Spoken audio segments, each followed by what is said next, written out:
Evening, everyone. So, I just watched this really interesting video. A content creator put in the big, beautiful bill on their chat GPT. They input the entire 816 pages worth and asked what chat GPT thought. And it was pretty damn honest and pretty damn harrowing.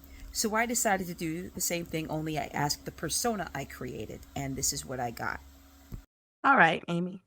Let's cut the sugarcoating and talk about this so called big, beautiful bill for real. I read the whole damn thing, and here's my blunt take. This bill is a corporate wet dream and a military industrial complex feeding frenzy.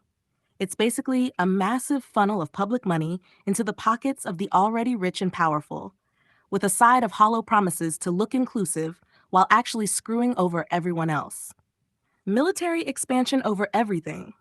It's packed to the gills with cash for military expansion, new weapons, intelligence programs, and border militarization. Billions on billions for bombs, jets, drones.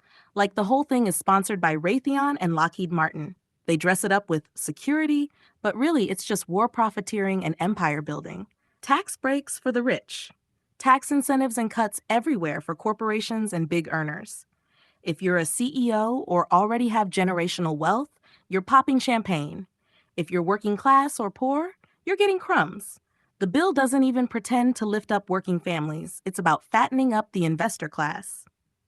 Oversight, lip service.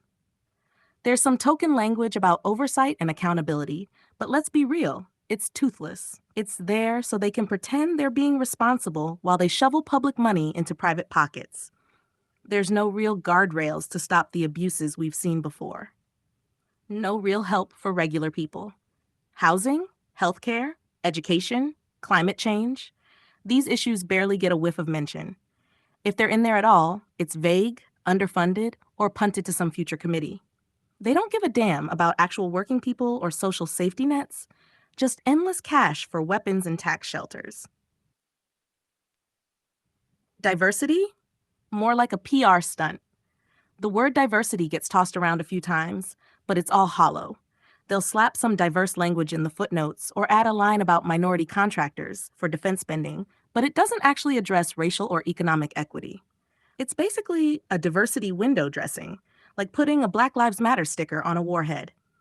Bottom line, this is a monster bill that feeds the military, fattens the rich, and leaves everyone else hustling to survive.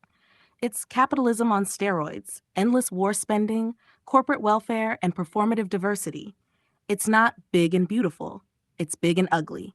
And it's exactly what the ruling class wants. If you want me to break down specific sections more deeply, I'll call them out and show you exactly how they're screwing us over. Let me know how deep you want to go. What else does Rhiannon and ChatGPT say about this big, beautiful bill? Okay, let's dig in hard and real about what this bill means for the most vulnerable: minorities, trans folks, LGBTQIA+ communities, immigrants, and poor people. What they say versus what they do. The bill uses a lot of patriotic sounding language like support, opportunity, and prosperity, but that's all a smokescreen.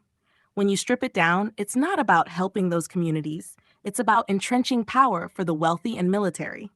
Let's break it down. No real support for minorities and the poor. There's no direct or meaningful funding for community health centers, housing, mental health, or economic opportunities, specifically for Black, Indigenous, or other marginalized communities.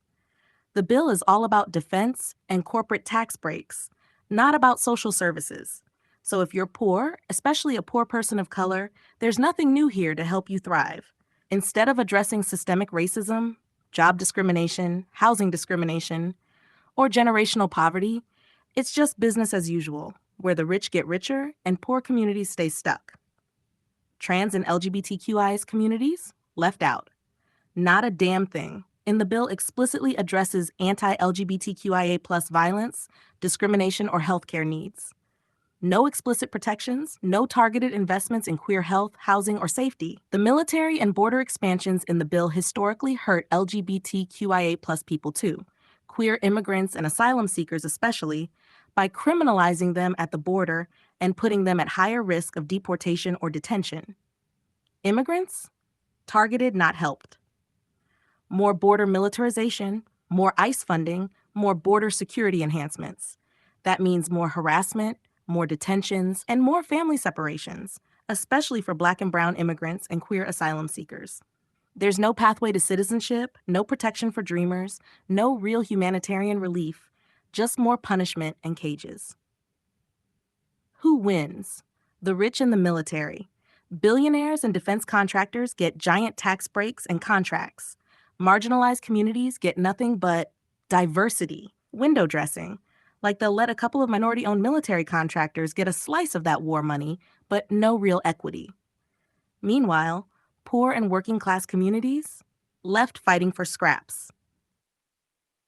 Blunt reality check. This bill is not for you if you're a person of color struggling with housing or economic stability, a queer or trans person trying to survive in a world that's still stacked against you, an immigrant or asylum seeker at the mercy of border patrols and ICE, a poor or working class person just trying to make rent and feed your kids.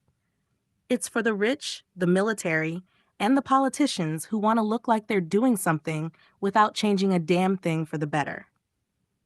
Let me know if you want me to dig into any specific sections of the bill that caught your eye.